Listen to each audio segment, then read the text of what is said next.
Okay. Oh my gosh. Okay, Eric. Hopefully I'm okay without a water. Dehydrated, bitch? Yep. What the hell are you saying casually? All right. Welcome back to the Word on the Street podcast. I'm your host, Matt Chin. This is my other host, Michael Lee. Thank you. Thank you for having us today. Who are you talking to? I don't know. I'm tired. Oh my gosh. Thank you for having us. We are the hosts. Yeah. We're having us. Thank you for listening to our podcast and where me and Matt just banter all day about absolutely everything and anything about cars. Yeah, literally anything about cars. Yeah. All right. Straight into the topic for today. No small talk. Yeah, because we don't got time for that today. Today we're talking about this beautiful specimen of a Supra. Do you know what it is, Matt? I do, but for everyone who's listening to our audio and not listening to the video. So on the screen of our TV, that if you were watching this on YouTube, you'll see, is the A90 Supra Final Edition. And for y'all that don't know, it's basically the final addition to the Supra, the outgoing Supra, because it will be the final year of the Mark V as we speak by the time that this goes on. 2025 or 2026? I think it's going to be 2025 final years, and then model year? Yeah, 2025 final model year. Wouldn't the 2025 model year be sold this year? Technically, it'll start now. Oh, actually? So usually, I thought deliveries were next year. So usually what happened is 2024, they'll sell out whatever, and then by the end of the 2024 year, so this year, they will start selling 2025 model years, and then carry it over until the end of next year. So like basically that's why it's 2025. You can get 2025 pre-delivery prior to 2025, but yeah, it's still a 2025 model year, and that wing is crazy. Let's pause on this. Let's pause on this picture. If we can go back to the picture of the wing, the wing is like a swan neck style wing, and I think like recently a whole lot of cars are getting the swan neck style wing. Do you know why they choose swan necks? It's because it's actually more efficient. Yeah, but from a factory option, that's crazy. Yeah, that's great. Is it making a difference? Do people feel that for 99% of the driving they do? Okay. No, but however, this is supposed to be a dedicated like track version of the car. If you even look at it, the car comes with, eventually you'll see it on the screen, it comes with Recaro podium. Interesting. That's really cool. Blue tips on the inside. Yeah. Recaro podium. Yeah, so at that point, then yes, everything matters, right? Even the brakes got upgraded, I believe. Look at that. Yeah. So like at that point, yes, every little bit matters. Especially, I'm pretty sure the car got weight reduction. Do you think swan neck wing looks good on the Supra? I don't think it looks bad. I think it looks great, actually. But this is a little too small, that's all. Would you have preferred... Because swan neck allows you to make the wing smaller, because it's more efficient. Yeah. Seen? Would you have preferred a bigger wing that's non-swan neck? No. No? You said it's too small, though. This is too small, but I don't need it to be that big. I want it to be... But you want bigger, though? No? Remember your S15 talk? Yeah. The wing? Yeah. I want it to be within the body line. Yeah. This is inside the body line. I know, but like... I want it to be with the body line. So I want it to be slightly bigger, but I want it to be massive overhang. I can't name a car other than a Porsche that has a wing that's anywhere close. Yeah, from factory, yes, but... Actually, FK8, FL5. It's within the body line. No, but it's out to that level. Yeah. But that's what I'm saying. This is kind of very narrow. Yeah. I wish it was a little wider. Personally, I think the swan neck is getting a little bit too crazy in terms of the proliferation. That's a big word. I'm trying to explain. The amount of cars now with swan neck wings is too many. Okay. Well, I mean, again, everyone and their mom has a swan neck now because it's the most efficient wing you can get on the car. So this only makes sense for a car that is pursuing performance to have the best equipment possible for it. So swan neck makes sense. I don't know, like somewhere in my mind, I'm like, okay, you're trying to make a performance car. That's why it's a swan neck, right? But at the same time, the wing is tiny. You know what I mean? Because it still has to fit within the regulation guideline of the car, and I guess for them they thought this is enough, and then just called it a day. Look at this picture, for example. It's a rear three-quarter shot, and like it just accentuates how freaking small the wing is. Of all things you complain about is the wing. Oh, okay, sure, yeah. Yeah, because otherwise, I think this car's sick as heck. Yeah, This car looks sick. especially the matte satin finish and I just love, and apparently it gets a power bump. Nice. Yeah, it gets a like power bump. 12. I don't know. I think it's in the 400s now. Yeah. Well, the Supra used to be 385. Yeah, so now, 891. yeah. So now it's like in the 400. I think Okay. it's like, I don't know. I have to look at it. We can figure Anyways, like I think the Supra is a great looking car. Actually, I think modified Supras are good looking cars. This counts as modified to me because it's done up a little bit. And it has canards too now. Facts. Cars are sick. But this wing, it's too small to be a swan neck. That's my issue. Okay, if you want to say if you would improve upon it, that wing Yeah. should be improved upon. I can give you that. I agree too. I wish that wing was slightly wider. Yes. It needed to be slightly wider. Yes. But it's kind of cool. I think it almost looks like a one piece, eh? Ooh, true. Yeah, like One piece as in like the end plates are built into the deck. I don't think it is, but it might. It looks the part. Yeah. Yeah. But otherwise, car's pretty sick. I don't think we're gonna get them in North America. That's a cool picture. Like the canard that's built into the end plate. Yeah, this is sick. Fire. I know. Unfortunately, we never get cool stuff because we're too broke. Yeah. I think like modified Supras are nice because you need to fix the front end.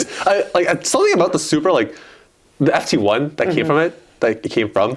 FT1 looks sick, but just something about the way they did the Supra just doesn't look good. Portions are a little off. Exactly. Until you add like a lip or some sort of ground effects on the front. But do you find it funny that the Supra's front end, the shape of it, the shape, not like the actual design, it resembles the 8.6 a lot too, where it has that very like blobfish look to it. A little bit, yeah. Yeah, because the nose. Biggest pet peeve? The blob, like the nose. Yeah. Like this little like bump there. Goes up. Have you seen like Adro's version from Lumber? They got rid of it. Oh really? Yeah, they just took it and just like smoothed it out. Oh, that's actually pretty cool. Yeah, I think I'm about it because like once you get rid of that like hump there, it calls back to the Mark IV like way more.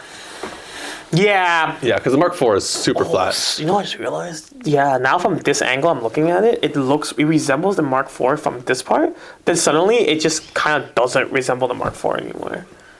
I don't see how it resembles the Mark IV at the front. The bulbousness. The bulbousness? It's kind of bulbous, yeah. But the nose. Yeah. Well, it's getting in the way. Let's get the nose out of the way. I think the Adro did it better, but now that you mention it, I can see the Mark IV resemblance from this angle particularly. Yeah.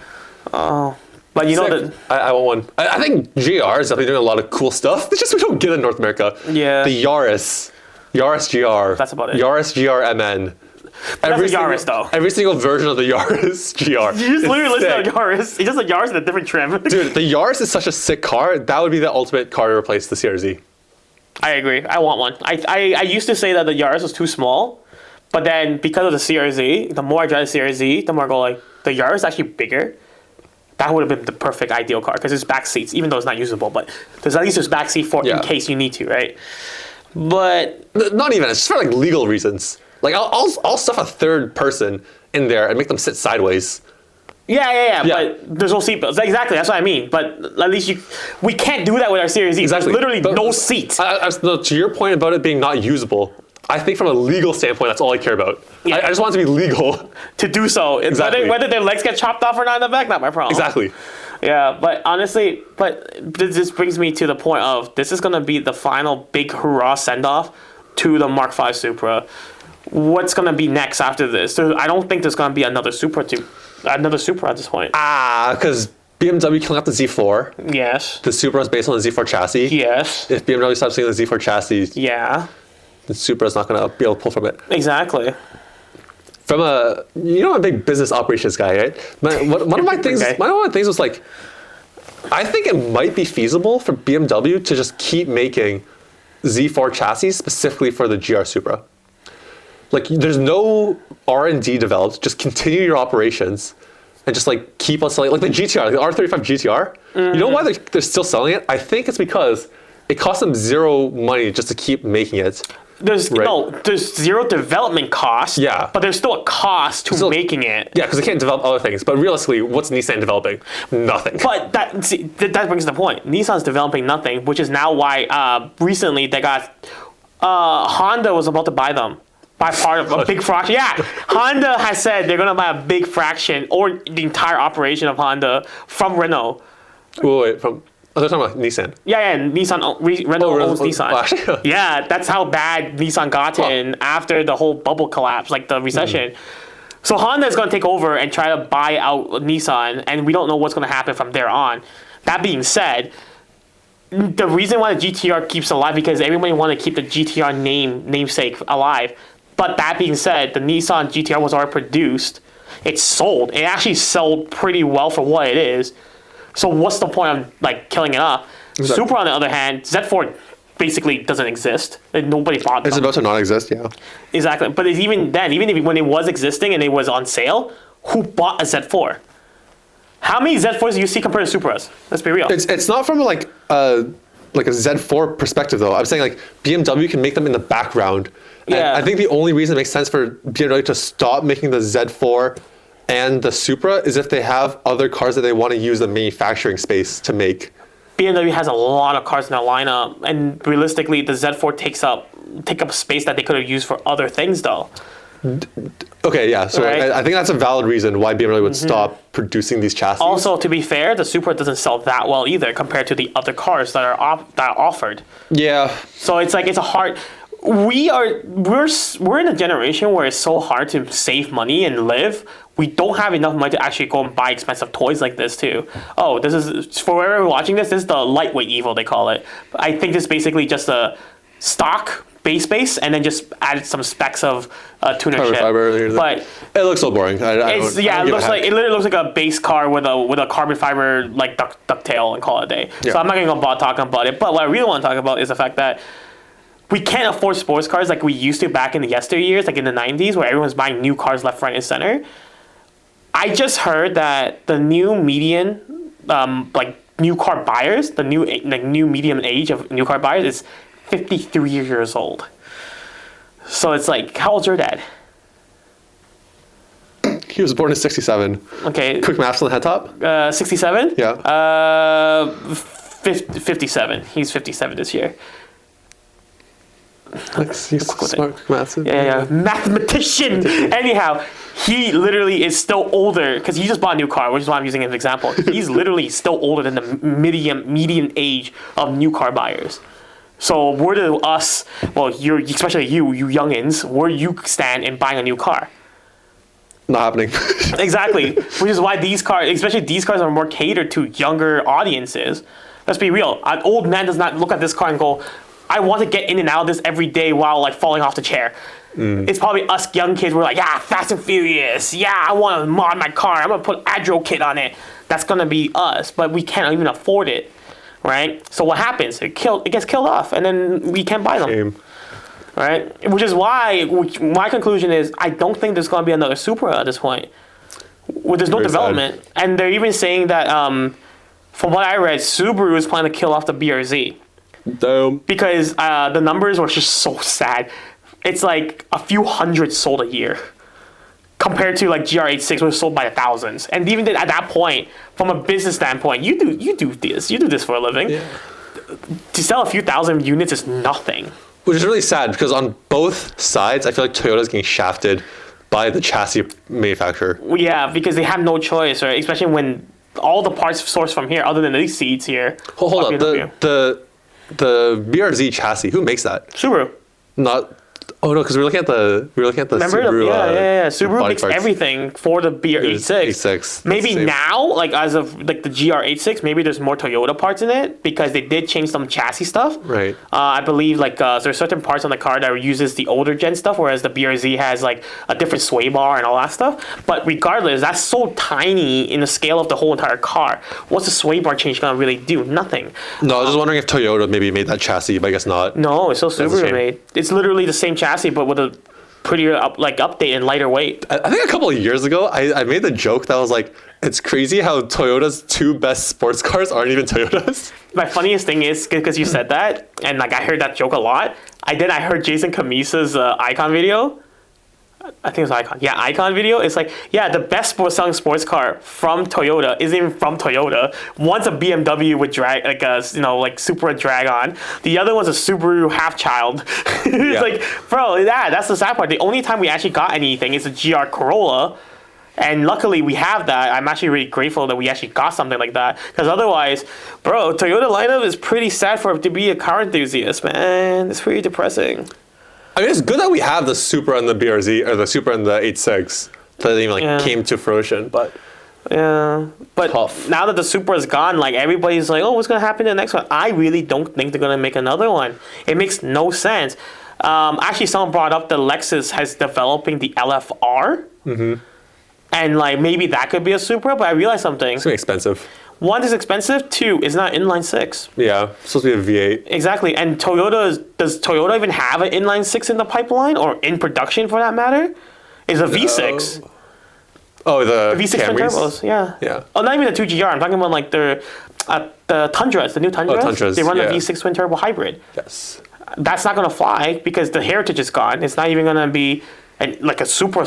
And on top of that, I think the LFR is going to be massive compared to the Supra as well. Because it's like LC sized. Like, yeah, so Lexus LC sized. So then again, we go back to like the Mark III, Mark IV era where there was an SC 400 underpin, and now suddenly like we're going it's a lot crazy, and I really feel bad that we can't have a Supra anymore. But at the same time, dude, the economy sucks. Yeah. Also, everyone watching, go buy sports cars. Please, don't buy SUVs anymore. Yeah, stop buying SUVs. I hate all of you that buy SUVs. The more that people buy sports cars, the more that the two of us can buy them on the used hand market. My ideal is still a carbon black E46 M3, carbon black with Kiwi interior. And there's only like 30 ever made. Kiwi interior. It's kind of jarring, but it's definitely jarring. But at least you're not getting a color car. Yeah. I think it looks super jarring when it's a color car. Bro, Phoenix yellow on Kiwi. I saw that car. I was dying, bro. Like, what is this? It's too much. But anyhow, yeah. But unfortunately, we won't get this. So I do find it crazy that Lexus is making the LFR or whatever. I know. I'm thinking the same thing. That's surprising. I have my doubts. That's going to make it to production. See, but they're already testing it. So, like, I guess because they're testing doesn't mean that it will. There's just a chance that it will. Or it's just a race car that's never going to see production. So some races require the car to be a road car as well. But some of them don't. So let's see which they go. I'm pretty sure if Toyota has it and allowed it for people to it's on the Nürburgring. You're gonna take pictures of it. I'm pretty sure they're in the process of making a street car. Otherwise, they're just boo-balling us, bro. Yeah, that's crazy, bro. Think about it. All that like R&D cost just to boo-ball us, bro. That's crazy. Why the R&D cost towards a super successor, dog? Exactly. No. Bro, I think. If, hypothetically, if they were trying to make a street car, they should have just developed a Supra on their own, make a Toyota platform, instead of doing the LFR. That wouldn't make sense to me. Like, that would make more sense than to build an LFR to just do whatever they're doing and not make it into production. They might just spend all that money on this. Also, from a marketability standpoint, why are we making a car? Like, the LFA already didn't do well. Why are we, just because the LFA is, worth so much money now, doesn't mean we need to follow up on the LFA, especially when we're getting rid of the Supra and the GR86. If we know both of these cars are going away from a marketing standpoint, why not just build your own Toyota car to fill that, void that you have now? There is another speculation that even though Subaru says, hey, we want to, or we're thinking about stopping the BRZ line, there is a new BRZ. There's a new special edition BRZ for next year, so 2025 model year. But even if they do cancel it, there's no saying that because Toyota does own Subaru, there's no saying that they don't take that chassis and put it into their now aforementioned Silica, because there is a Silica that's announced. Yeah, so Silica was announced officially by Toyota, the press release conference. So there is a Silica on the way. To me, the Celica has always been a front-wheel drive car. Which it is, and remember the GT4s? Yeah, four-wheel drive, but that's the same chassis. That's the same platform as close to all-wheel drive, turbocharged four-cylinder is GR Corolla. And technically now they have the drivetrain and the powertrain. So you're saying... Wait, what are we saying? So I'm saying this. Take the Corolla, GR Corolla. Take the whole entire platform. Take it, yeah. So take the Corolla, they can theoretically make it into a coupe body. They have to spend a little more money on it, but the silica was already always more expensive than silica, so they can afford and justify the price that they're going to sell it at. Say, for example, $60,000 Canadian. Make it into a GR4 or a GR Corolla, or in this case, GR Silica. So it'd be a coupe version of a GR Corolla. Okay, hold up.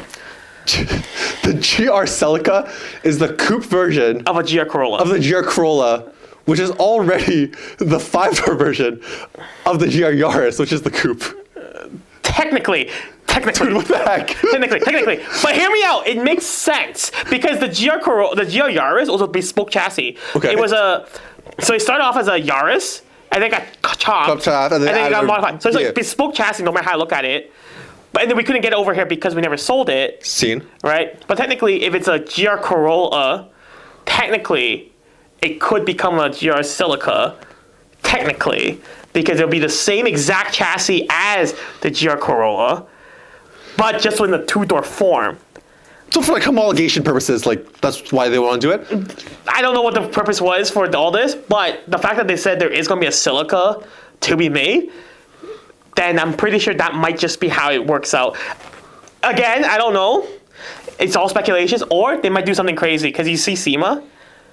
Remember the Castrol 86 that has the... What shop is that? Evasive? I don't remember. I think it's Evasive. Okay, well, Evasive is always cool, so it might be just Evasive. They made a GR86 and implanted the entire GR Corolla powertrain into it, right? So that means that all that stuff does fit, which means on the manufacturing level, since they already have all that stuff, they can technically develop something to make that all into a production line as well. True. I thought you brought up the Subaru because I thought you were talking about the Subaru chassis, which is the BRZ. Yeah. You're talking about the Corolla chassis, which is distinct from the Subaru So chassis. so there's two ways about it. So my more reasonable, and I think it's the thing that might actually happen, is use the GR Corolla chassis and then just make it into a Silica. Seen. But it's hypothetically, BRZ says, forget it, we're not doing this anymore. Stop. Okay, so BRZ is done. GR86 also is done. By default. However, because Toyota does have ownership of Subaru, they technically could just build a chassis on their own, and then just instead of shoehorning a Subaru Boxer 4, they can put the G16 and the all-wheel drive system and all that stuff into the GR86 chassis as well, and it become its own separate thing. Okay. That's a thing? But like, be. why not just keep that chassis as the Boxer, as the GR86? The engine. I don't know, like maybe they don't want to use that engine anymore because also remember this, when the car manufacturer produces cars, they do have like emissions and stuff that they follow the guideline, CAFE rules. So they have CAFE credit as well. The FA24 is really inefficient and is really, really polluting. Like it's not that Interesting. environmentally friendly. The G16, since they already have it and is turbocharged, technically is a little bit better. 3-cylinder thing. Exactly, right? So maybe that's also another reason why they're just like, this could be a way. Like again, it's crazy. It's a conspiracy theory at this point, but that might be a thing as well. Or they just use the whole underpinning of a Corolla to make a Silica and then GR the Silica.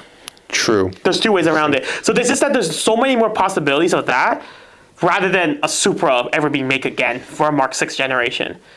Because this will require like what, an IS chassis? Then you have to like make the 9.6 to fit in the new turbo system, like new drivetrain, like oh man, I have to live That's tough. I think it's just like the fact it comes from BMW. Yeah, Have to do, but would be nice. This is why I can't have nice things, dog. exactly. Well, also because we're broke. Yeah, but I mean, like for a society, this is why we can't have nice things. I know. It's just so sad, and this is such a good-looking car. I want the GR Corolla to keep being produced because if they keep getting produced, then the used ones will come down in value. The Ford Focus RS is a car that I'm interested in getting, but since they don't make it anymore, the ones that they already made are still so high in value. If more people buy the GR Corolla, then they will have that. You will have more GR Corollas for you to buy later on in the used market. That being said, there is the new 2025 GR Corolla. Do you know there's an update done to it? Yeah. Technically, those updates are supposed to be better for that car in terms of cooling and efficiency and 8-speed, but whatever floats your boat. I think by having those out and people are gonna buy those in mass, it might even reduce the price of the older generation since it's technically lesser. Great. Other than Sounds good. other than the Circuit and the Morizo, but yeah. So maybe you will get a GR Corolla, and I'll laugh at you having sounds good. shitty interior. Dude, I drive a CRZ, bro. I'm not looking for interior, bro. At least the CRZ didn't cost you 40 grand, okay? Yeah, but hoping the GR Corolla is also not going to cost me 40 grand when it comes down in price. Dude, freaking, we were looking at Golfs earlier, and Golf R is like 25 to 30 now. Like a 7.5. Oh my god. So, like, that's what I want to happen to all cars. Just keep producing them so they come down in value. Okay. Wait, close? 5 minutes?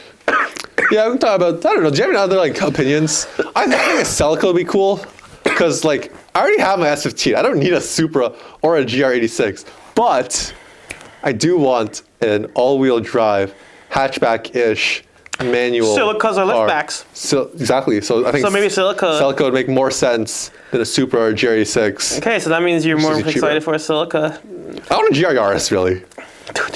Okay, this is what we do. We go to Mexico. Because they actually sell them in Mexico. Yeah, and just import it I up. want just drive it up. Drive it up, And then just exactly. mark it and then somehow figure it out afterwards. What are they gonna do? Say no? Or just, like, keep it registered in Mexico.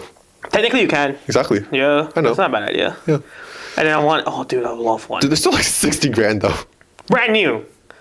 Brand new. There's no used GR Yaris in Mexico. How come? What? No, very few. I don't know, but like, very few. Yeah, exactly. So just wait it out a little bit and then buy one. I didn't know you have that much money to spend. God damn. I don't. That's just the issue. But when did the GR Yaris come out? 2020. No, it didn't. Really? 2020 or 2021. Oh, I thought it was like 2018. No. When did Corolla come out then? 2022? Last year. 2023. What? 2023, yeah. Oh, damn, okay. I'll say 15-year rule. No, wait. You got no. You be in your 30s. Yeah. You be married, hopefully. Have kids, I hope. I want to see you succeed in life. Thanks. Okay, I think that's good for today's episode. Let us know down in the comments below.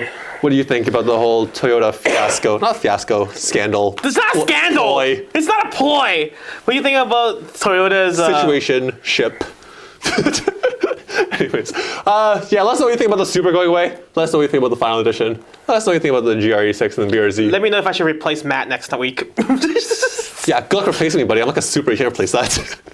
Is it discontinued? Yeah, it's discontinued, but not replaced. Just You're like me. right. You can discontinue me, but you can't replace me. Make that make sense, kids. Anyhow, thanks for watching, and we'll see you next time. Bye. That's 2 in a row.